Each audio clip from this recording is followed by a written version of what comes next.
Hello, my friends. Today, I want to talk to you about homeschooling versus online school. I want to give you some pros and cons. I have been homeschooling both my girls since 2007, and we have been in and out of different types of home education programs. And most recently, I am virtual schooling my youngest daughter. So we've done many years of traditional homeschooling, but we're also very familiar with charter schools and online schools. So this year we chose online school for a variety of reasons. You can look at my last video to see why we chose that for this year. And I'm going to give you some pros and cons because some of you who are looking at homeschooling might be wondering, should I put my kid in a virtual school or should I simply homeschool them traditionally? And I'm going to give you some benefits and some negatives to both sides of it. So, first of all, pros. Now, I'm coming from the perspective of homeschooling a teenager or virtual schooling a teen. Now, if you have younger kids, this is going to look a little bit different. So, I'll try to explain that as I get closer to that point. But some of the pros, the first one is that when you have older children, they tend to learn to be more independent.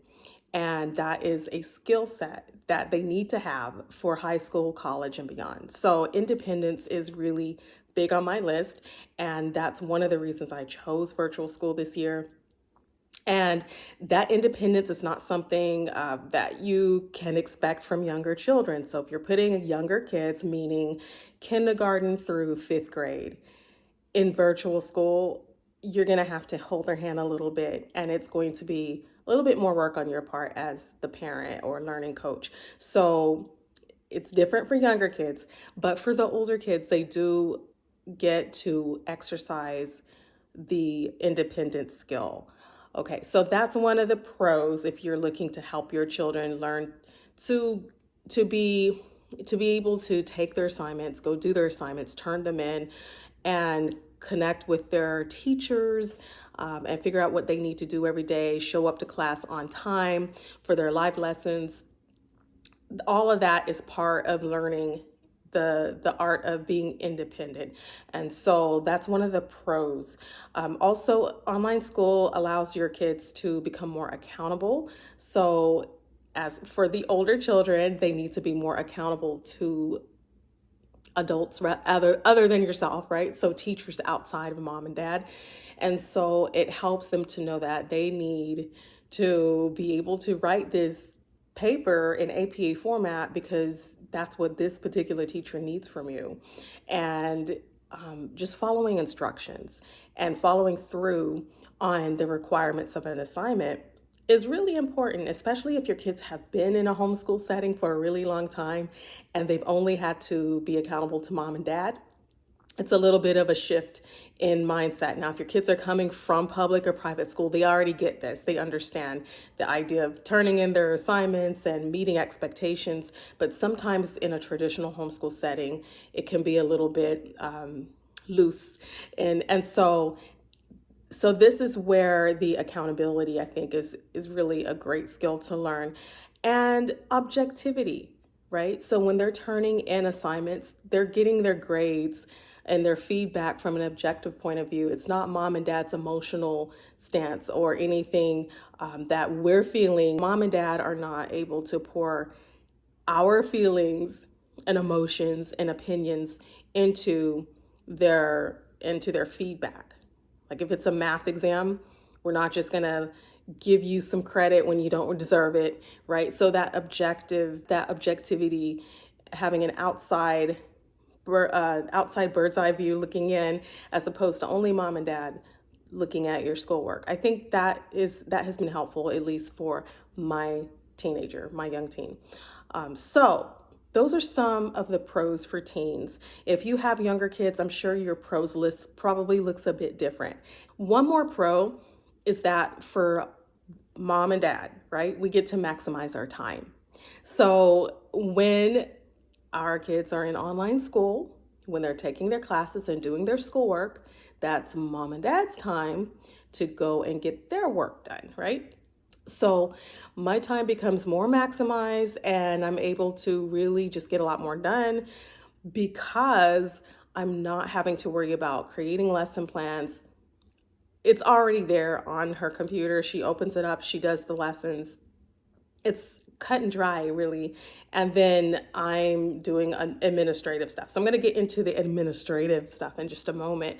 But for me, that means that I have more time, that I'm not developing lesson plans, more time that I'm not teaching content for science and language arts and math and history and all the subjects. So all that time that I'm actually not teaching the content is time that I'm actually putting into my blogs or my businesses, my podcasting, my whatever I'm doing, my projects, right? The babies that I'm building online. And so I'm able to transfer that into the time that I use to build up my business. And so my husband's able to use his time to work on his job, to do his work. And so that's one way that we've maximized time. Now, I'm going to get into some cons because not all roses, and it's not perfect. It's not a perfect situation. It's just a situation for now for our family. I'm pretty sure we're going to change things up within the next year or two, maybe sooner, who knows. Like after this school year is over for us in June, we may do something completely different, but that's what we needed this year, and I'm so glad we chose it. But here are some of the cons. We really have less one-on-one time with our daughter because she is online doing online school. We're supporting that as our learning coaches, so we're supporting her by taking a step back, right? And so that means that we don't really get to be one-on-one until after her classes are over, at which time we have to be really uh, creative about how to use that time. So that's where I come in with other things that I want to help her out with, or teach her and our family, Bible studies, Christian studies, faith building, all of that, so important to us. So I use the time that we have together to mentor her and coach her in her faith and teach her Bible. I also use that time to play games with her, just to unwind, to watch fun documentaries or dramas or anything she wants to watch together. So we have a special time set aside just for mom and just for dad, and then we take her places and do things with her, but we don't necessarily teach her these subjects, right? And so we have less one-on-one time in those subject areas. So if there's something specifically that we wanted to really teach about history, we just have to piggyback off of what has been taught in the online lesson and sort of keep up with what's going on in the school. And then if we have something of value to add, we need to know when to add that in, because it's really fast paced, and because they're covering so much content so quickly, that if you really want to get a word in and teach something, then you have to know what they're learning and just hop in there and watch the recordings and know what they're learning when, so that you can give your 2 cents, right? So you could teach that part of it. But you're not really going to have a chance to teach anything as a parent if your kid's in online school. So that can be a con if that's something you actually want to do.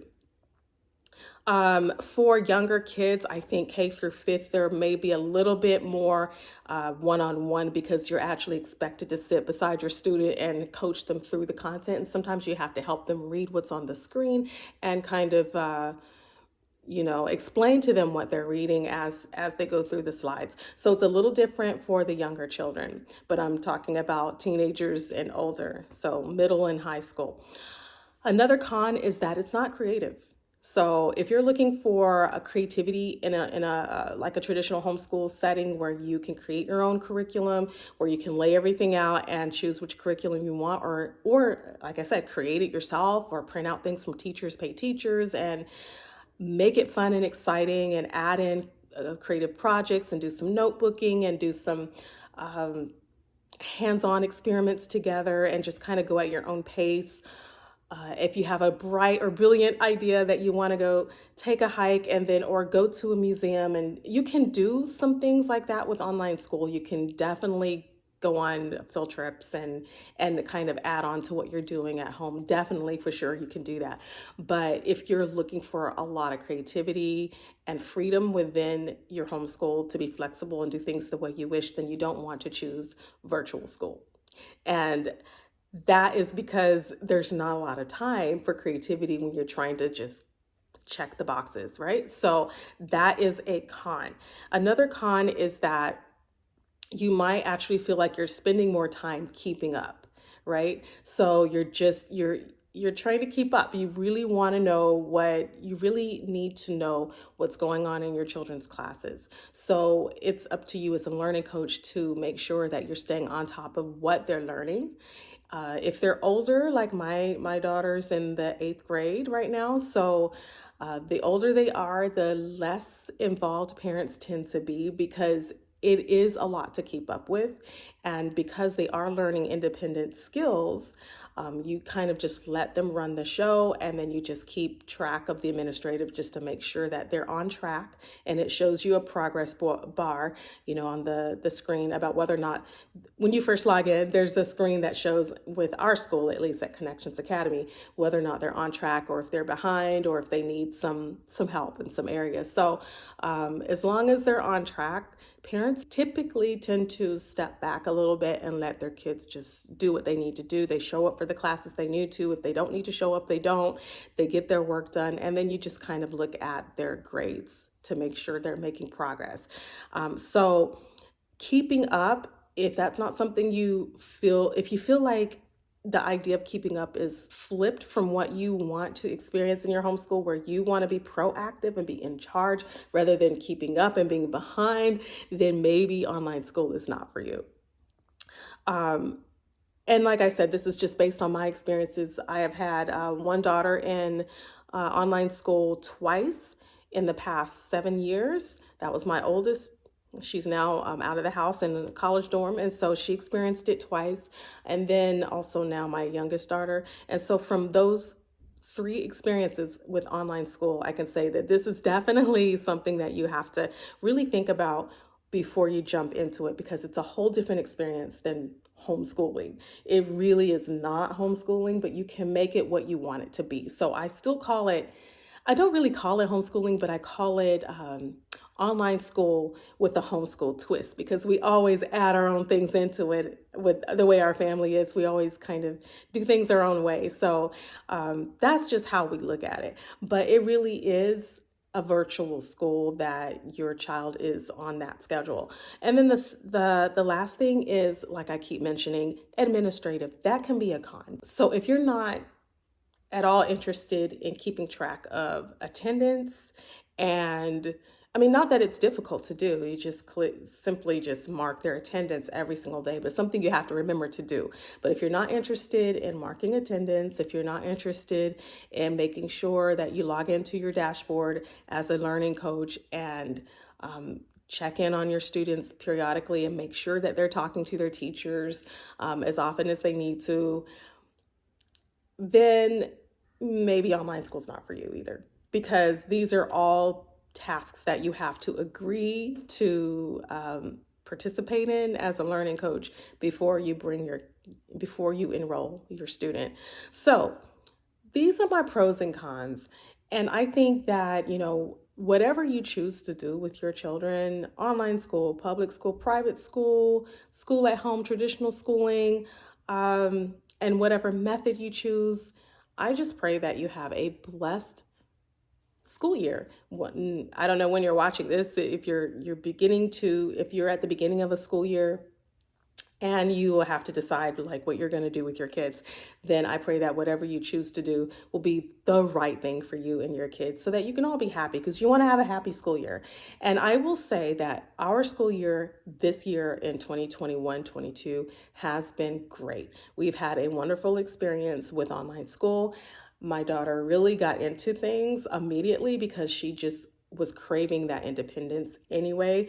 And we were able to travel and take school with us, and it kept her on a schedule, it kept her on a routine, and also it was something that really helps with the with self-esteem, because when she's able to get on a roll and see that she's being honored for her grades. And so they're having a ceremony actually in a few weeks to honor all the honor roll students. So her father and I will be attending her honor roll ceremony, and that's really exciting. So things like that help to promote self-esteem within our kids. It's not something that I can easily pull off at home with just us because I've only got one kid at home, so we can't have like a big family ceremony the same way that maybe a bigger family would, and it might be more meaningful with more children in your home.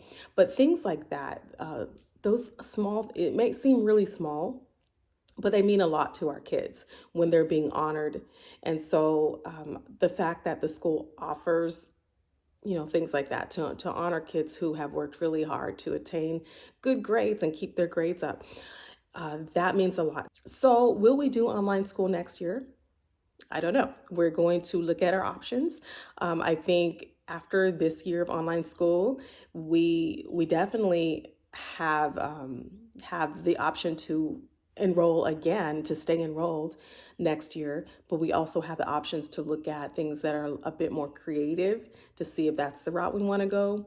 And then we're also looking at what my daughter actually wants to do, right? So now that she's starting ninth grade, we got these 4 years, so we have to decide: do you want to go to a 4-year university, or do you want to take it easy? Do you want to do a community college and then transfer?